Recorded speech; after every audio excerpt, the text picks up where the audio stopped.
নমস্কার বন্ধুরা, Yuvasathi form fill up অনলাইনে শুরু হয়ে গেছে। স্টেপ বাই স্টেপ আপনাকে বন্ধুরা দেখাচ্ছি কীভাবে ডকুমেন্ট আপলোড করবেন এবং কীভাবে ফর্মটা পূরণ করলে আপনার ফর্ম বাতিল হবে না।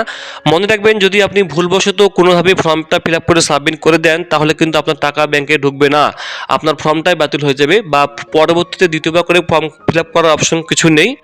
আপনি একবারই ফর্ম ফিল আপ করতে পারবেন। যদি আপনি অনলাইনে ফর্ম ফিল আপ করে কোনো ভুল হয়ে থাকে তো সেক্ষেত্রে পরবর্তীতে কিন্তু আপনি আর ফর্ম ফিল আপ করে ক্যাম্পে গিয়ে ফর্ম জমা দিতে পারবেন না। আপনাকে অনলাইনে ফর্ম ফিল আপ করে আপনাকে অনলাইনে সাবমিট করে দিতে হবে, ডকুমেন্ট স্ক্যান করে আপলোড করে দিতে হবে।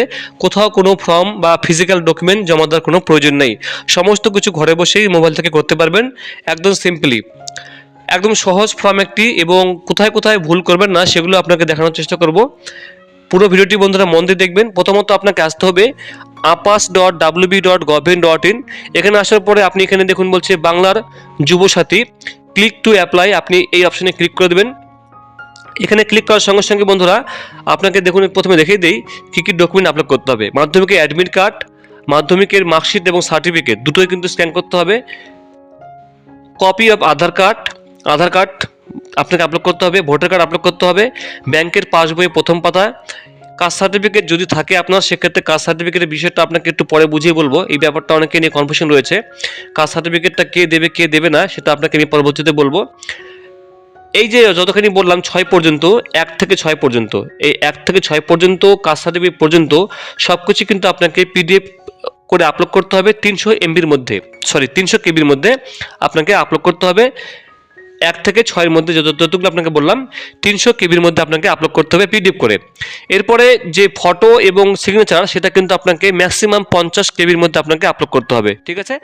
এরপরে এখানে দেখুন অ্যাপ্লাই অনলাইন আপনাকে দেখাচ্ছে, তো আপনি এখানে বন্ধুরা ক্লিক করে দেবেন।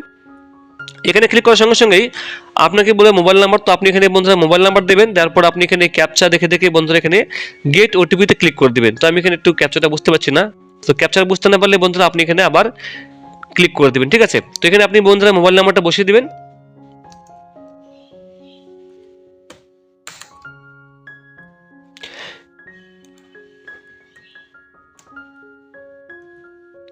আমি এখানে গেট ওটিপি বা সিক্রেট পিনে ক্লিক করে দেবো।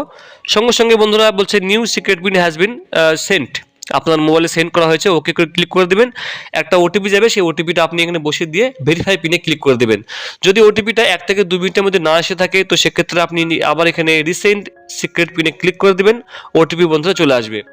তো বন্ধুরা আমি ওটিপি পেয়ে গেছি, তো আমি এখানে বন্ধুরা ওটিপিটা বসিয়ে দেবো 02353।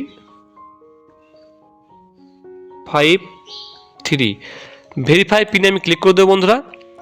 ভেরিফাই পিনে ক্লিক করার সঙ্গে সঙ্গেই ফর্মটা খুলে গেছে। এবার দেখুন এখানে বেসিক ডিটেলসে এখানে আপনার 3টা ধাপ রয়েছে। একটা হচ্ছে বেসিক ডিটেলস, যেখানে আপনার নাম, আধার কার্ড, মাধ্যমিকের ডকুমেন্টস, অ্যাড্রেস এসব চাওয়া হবে।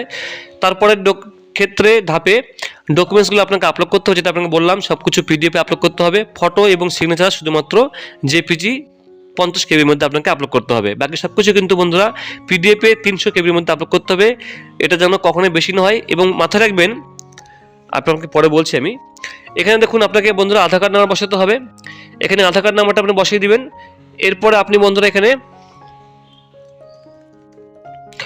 এই জায়গাটায় আপনি ফার্স্ট নেম বসাবেন, এখানে আপনার লাস্ট নেম বসিয়ে দিবেন, ঠিক আছে।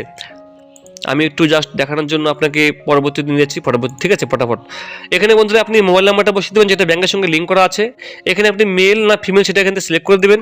এরপরে এখানে আপনি ডেট অফ বার্থ অবশ্যই বন্ধুরা বসিয়ে দেবেন, কোন সালে আপনার জন্ম সেটা আপনি এখান থেকে সিলেক্ট করে নেবেন। সালটা আপনি এখান থেকে দিয়ে দিবেন, আপনার অ্যাডমিট কার্ড দেখে সালটা দিয়ে দিবেন, ঠিক আছে। অটোমেটিক্যালি এখানে বন্ধুরা আপনার বয়স শো করবে। মিনিমাম বন্ধুরা মনে রাখবেন 21 থেকে 40 বছরের মধ্যে বয়স হতে হবে। এরপরে আপনার এখানে ফাদার্স নেমটা বন্ধুরা বসিয়ে দিবেন, এখানে মায়ের নাম বসিয়ে দিবেন। বিবাহিত হয়ে গেলে আপনি যদি স্বামী ছেলে হয়ে থাকেন সেক্ষেত্রে আপনার স্ত্রীর নাম বসাবেন, আর মেয়ে হলে আপনি এখানে স্বামীর নাম বসিয়ে দিবেন এই স্পাউসের ঘরে। এখানে যদি বাবা বা মা মারা গিয়ে থাকে সেক্ষেত্রে সামনে লেট বসিয়ে দিবেন, দুটার ক্ষেত্রেই বলছে, ঠিক আছে। এরপরে আপনি কি কাস্টে, জেনারেল, এসসি না ওবিসি, তো আপনি এটা সিলেক্ট করে দেবেন। মনে রাখবেন যদি আপনি জেনারেল কাস্টে হয়ে থাকেন তো জেনারেল সিলেক্ট করে দেবেন। যদি আপনি এসসি এসটি ওবিসি হয়ে থাকেন আর আপনার কাছে যদি কাস্ট সার্টিফিকেট থাকে তবে কিন্তু আপনি বন্ধুরা এগুলো সিলেক্ট করবেন, অন্যথায় আপনি কিন্তু জেনারেল সিলেক্ট করে দেবেন। অনেকের কিন্তু এসসি এসটি ওবিসি থাকা সত্ত্বেও তাদের কাস্ট সার্টিফিকেট করতে পারেনি বা হয়নি, তো সেক্ষেত্রে তাদেরকে বলবো আমি এখানে আপনি জেনারেলটা সিলেক্ট করে দেবেন। সেক্ষেত্রে আপনাকে কোনো কাস্ট সার্টিফিকেট আপনার কোনো প্রয়োজন হবে না। আর টাকা পাওয়া বা ফর্ম বাতিলের ক্ষেত্রে কোনো সমস্যা আপনার হবে না, কেননা এখানে প্রত্যেককে 1500 টাকা দেওয়া হবে। তাই এসসি হোক, এসটি হোক, ওবিসি হোক, সবাইকে কিন্তু 1500 টাকা করে দেওয়া হবে। লক্ষ্মী ভান্ডার যেমন 1700 টাকা এসসি এসটিদের যেমন দেওয়া হয় এবং জেনারেল কাস্টদের জন্য যেমন 1500 টাকা দেওয়া হয়, এক্ষেত্রে তা না। এক্ষেত্রে প্রত্যেক ছেলে মেয়েদেরকে সব কাস্টের সব ধর্মের সবাইকে কিন্তু 1500 টাকা করে দেওয়া হবে। তাই আপনার কাছে কাস্ট সার্টিফিকেট না থাকলে জেনারেলটা সিলেক্ট করে দিবেন। এরপর আপনি বিবাহিত না অবিবাহিত বন্ধু সিলেক্ট করে দিবেন, ম্যারিড না আনম্যারিড সিলেক্ট করে দিবেন। এরপরে আপনার হাউস নাম্বার বলছে এখানে, এক্ষেত্রে হাউস নাম্বারটা অনেকে ভুল করছেন, সেটা হচ্ছে ভুল করে জমা করে দিচ্ছেন, সেটা কিন্তু খুবই ভুল, এটা কিন্তু করবেন না। আপনার হচ্ছে যদি আপনার বাড়ি মিউনিসিপ্যালিটি বা কর্পোরেশন এলাকা হয়ে থাকে তো সেক্ষেত্রে প্রত্যেকের কাছে প্রায় বেশি মানুষের কাছেই হাউস নাম্বার থাকে, সেটা আপনি ভোটার কার্ডের পিছনে দেখে লিখে দিবেন। যদি না থাকে তো সেক্ষেত্রে আপনি এখানে নট অ্যাপ্লিকেবল লিখবেন, অথবা আপনি এখানে গ্রামের নামটা বা আপনার পাড়ার নামটা লিখে দিবেন, কোনো সমস্যা হবে না, ঠিক আছে। এক্ষেত্রে কোনো সমস্যা কিছু নেই। এখানে ভিলেজের নাম বসিয়ে দিবেন, এখানে পোস্ট অফিসের নাম বসিয়ে দিবেন, ডিস্ট্রিক্ট আপনি এখান থেকে বন্ধু সিলেক্ট করে দিবেন। এরপর আপনি ব্লকের বাড়িতে মিউনিসিপ্যালিটি বাড়ি সেটা আপনি এখান থেকে সিলেক্ট করে দিবেন। ব্লক হলে ব্লকে সিলেক্ট করে, ব্লক মানে যারা গ্রামে বাড়ি, মিউনিসিপ্যালিটি শহরের এলাকায় হলে মিউনিসিপ্যালিটি সিলেক্ট করে দিবেন। এরপর আপনি এখান থেকে ব্লক সিলেক্ট করে দিবেন। ব্লক সিলেক্ট করার পরে থানার নাম এখান থেকে সিলেক্ট করে অটোমেটিক চলে আসবে। গ্রাম পঞ্চায়েতের নাম অটোমেটিক চলে আসবে এখানে, এটা এখান থেকে সিলেক্ট করে দিবেন যেটা আপনার গ্রাম পঞ্চায়েত নাম হবে। পিনকোডটা আপনি এখান থেকে বসিয়ে দিন বন্ধুরা। এরপরে বলছে মাধ্যমিকের বোর্ড, ওয়েস্ট বেঙ্গল বোর্ড হলে আপনি এখান থেকে সিলেক্ট করে দিবেন, WBBSC সিলেক্ট করে দিবেন। CBSC, ICSC, সেন্ট্রাল বোর্ডের কোনো সেটা এখান থেকে সিলেক্ট করে দিবেন। WBBME এটা হচ্ছে মাদ্রাসা বোর্ডের, সেক্ষেত্রে এটা সিলেক্ট করে দিবেন। এরপরে বন্ধুরা আপনি এখান থেকে রোল নাম্বার সিলেক্ট করে দিবেন, রোল মাধ্যমিকের অ্যাডমিট কার্ড থেকে রোলটা সিলেক্ট করে দিবেন, নাম্বার হলে নাম্বার সিলেক্ট করে দিবেন, সালটা আপনি এখান থেকে বন্ধু সিলেক্ট করে দিবেন। এরপরে হাইয়েস্ট এডুকেশন এটা আপনাকে বলবো আমি, এই জায়গাটা সঙ্গে সঙ্গে নো করে দিবেন, কিচ্ছু করার দরকার নাই। এই জায়গাটা আপনি বন্ধু লিখে দিবেন নো ওয়ার্ক, আপনি কাজ করলেও লিখবেন না, আপনাকে দেখাতে হবে আপনি বেকার, তাই এখানে আপনি নো ওয়ার্ক লিখে দিবেন। এরপরে ব্যাংকের নামটা বন্ধু এখান থেকে আপনি লিখে দিবেন, ব্যাংকের নাম কি সেটা এখান থেকে সিলেক্ট করে লিখে দিবেন, bank of India, bank, state bank. এরপরে ব্রাঞ্চের নাম, এরপরে ব্যাংকের অ্যাকাউন্ট নাম্বারটা, আইএফএসসি কোডটা এখানে বন্ধুরা টাইপ করে দেবেন, কেননা সবকিছু কিন্তু বন্ধুরা একবার করে টাইপ করতে হবে, কেননা এখানে কনফার্ম করা দ্বিতীয়বার কিন্তু সিঙ্গেল বক্স হয়, তাই একবার করে ফর্ম সঠিকভাবে কিন্তু বন্ধুরা চেক করে নেবেন যে আপনার সঠিক করে দেওয়া হয়েছে কিনা। এরপর আপনি এই জায়গাটায় অবশ্যই কিন্তু নো করে রাখবেন। এরপর আপনি এখানে সেভ বেসিক ডিটেলসে ক্লিক করে দেবেন, ঠিক আছে। পরবর্তী স্টেপে বন্ধু চলে এসেছি আমরা, সেভ বেসিক ডিটেলস ক্লিক করার পরে এরপর দেখুন বন্ধুরা এখানে বলছে ডকুমেন্ট টাইপ, এই জায়গাটা আপনি এখান থেকে মাধ্যমিক অ্যাডমিট কার্ড প্রথমে সিলেক্ট করে দেবেন। সিলেক্ট করার পরে আপনি এখান থেকে চুজ ফাইলে ক্লিক করে দেবেন। চুজ ফাইলে ক্লিক করার পরে আপনি এখান থেকে পিডিএফটা 300 KB মধ্যে আগে থেকে স্ক্যান করে রেখে দেবেন। তো এরপর আপনি এখানে দেখবেন এই জায়গাটায় আমি এখান থেকে সিলেক্ট করে দিচ্ছি বন্ধুরা, সিলেক্ট করে দিলেন, ঠিক আছে। সিলেক্ট করার পরে আপনি এখান থেকে বন্ধুরা সেভ ডকুমেন্টে ক্লিক করে দেবেন। সেভ ডকুমেন্টে ক্লিক করলে দেখুন বলছে ডকুমেন্ট আপলোডেড সাকসেসফুলি, এই জায়গাটা ওকে ক্লিক করে দেবেন। দেখুন বন্ধুরা পাশে এখানে দেখুন দেখাচ্ছে ভিউ আপলোডেড ডকুমেন্টস, মানে আপনি এখান থেকে ক্লিক করে দেখতে পারবেন যে আপনার ডকুমেন্টটা আপলোড কেমন হয়েছে, পরিষ্কার দেখা যাচ্ছে কিনা, আপনি এখান থেকে বন্ধুরা ক্লিক করে দেখতে পারবেন। বা ভুল বা যদি কোনো ঝাপসা দেখায়, ঘোলা হয়ে যায়, খারাপ হয়ে থাকে, সেক্ষেত্রে আপনি এখান থেকে ডিলিট করতে পারবেন, ঠিক আছে। ডিলিট করে আবার আপনি এখান থেকে সিলেক্ট করে কিন্তু আপনি এখান থেকে আপলোড করতে পারবেন, ঠিক আছে। এরপর আপনি এখান থেকে সেম একই প্রসেসে মাধ্যমিকের মার্কশিট এবং সার্টিফিকেটটা কিন্তু সিলেক্ট করবেন। সিলেক্ট করার পর আপনি এখান থেকে আপলোড করে দেবেন। দেখুন এখান থেকে আমি আবার যদি এখান থেকে ক্লিক করে দিই বন্ধুরা, সেটা আপনি এখান থেকে অবশ্যই কিন্তু মাধ্যমিকের মার্কশিট সার্টিফিকেটটা আগের থেকে স্ক্যান করে রেখে দেবেন, দুটো কিন্তু মার্চ করে। এরপর আপনি এখান থেকে বন্ধুরা সেভ ডকুমেন্টে ক্লিক করে আপনি বন্ধুরা সেভ করে দেবেন। তো আপনার বন্ধুরা আবার দেখুন সেভ হয়ে যাচ্ছে অটোমেটিক্যালি, ঠিক আছে। সব কিন্তু 300 KB মধ্যে। এবার বলছে আধার কার্ডটা আপনি সিলেক্ট করে দেবেন। এরপর আপনি এখান থেকে আধার কার্ডটা ওইখান থেকে বন্ধু সেম একই প্রসেসে আপলোড করে দেবেন। আপনাকে আমি বন্ধুরা লাইভ দেখাচ্ছি, 300 KB মধ্যে হতে হবে, তবে কিন্তু বন্ধুরা আপলোড হবে। অনেকে কিন্তু করতে পারছে না, ভুল করছে বা এমন দিচ্ছে যেটা পরিষ্কার না।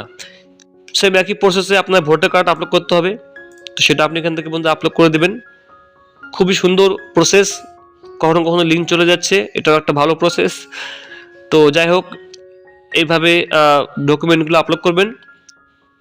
আপনাকে আমি লাইভ দেখে দিচ্ছি, একটাও কোনো স্কিপ করছি না, যাতে আপনার কোনো অসুবিধা না হয় ফর্ম ফিল আপ করতে। ব্যাংকের পাসবই, এটা আপনি এখান থেকে বন্ধুরা স্ক্যান করে আগের থেকে রেখে দেবেন, যেটা আপনি এখান থেকে আপলোড করতে পারবেন। দেখুন এখানে আমি আপলোড করে দিচ্ছি, এখানে সেভ ডকুমেন্টসে আমি ক্লিক করে দিচ্ছি, আপলোড হয়ে গেল।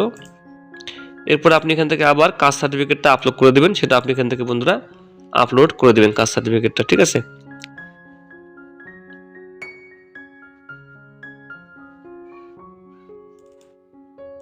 আপলোড হয়েছে একটা একটা করে বন্ধুরা। এরপরে বন্ধুরা আপনি এখান থেকে সিগনেচার এবং ফটো, যেটা 50 কেবির মধ্যে হতে হবে, সেটা আপনি এখান থেকে বন্ধুরা আপলোড করবেন। যদি আপলোড হয়ে গেলে আপনি এখান থেকে কোনো রেডি টু সাবমিট অপশনে বন্ধুরা আপনি যখন ক্লিক করবেন, এই দেখুন ফাইনাল সাবমিটে ক্লিক করার পরে এখানে আই হেয়ার বাই ডিক্লারেশন বলছে এখানে। তো আপনি পরবর্তী স্টেপে মানে এখানে ডকুমেন্টসে ক্লিক করার পর আপনি এখানে এই যখন এখানে আপনাকে দেখাবে সেভ ডিক্লারেশন, তো আপনি এই জায়গায় টিক মার্ক করে দেবেন, একটা টিক করার পরে আপনি ফাইনাল সাবমিটে ক্লিক করে দেবেন, ঠিক আছে। Your application has been submitted successfully, your application number আপনাকে দিয়ে দেবে এখানে, এবং আপনি এখান থেকে অ্যাপ্লিকেশন ফর্মটা ডাউনলোড করে প্রিন্ট করতে পারবেন। আর কোনো ফিজিক্যাল ডকুমেন্ট আপনাকে অফিসে গিয়ে জমা করার কোনো প্রয়োজন নেই, ঠিক আছে। ঘরে বসে হয়ে যাবে সব কিছু 100%। কোনো কোশ্চেন থাকলে বন্ধুরা অবশ্যই জানাবেন কমেন্ট বক্সে। Thank you so much.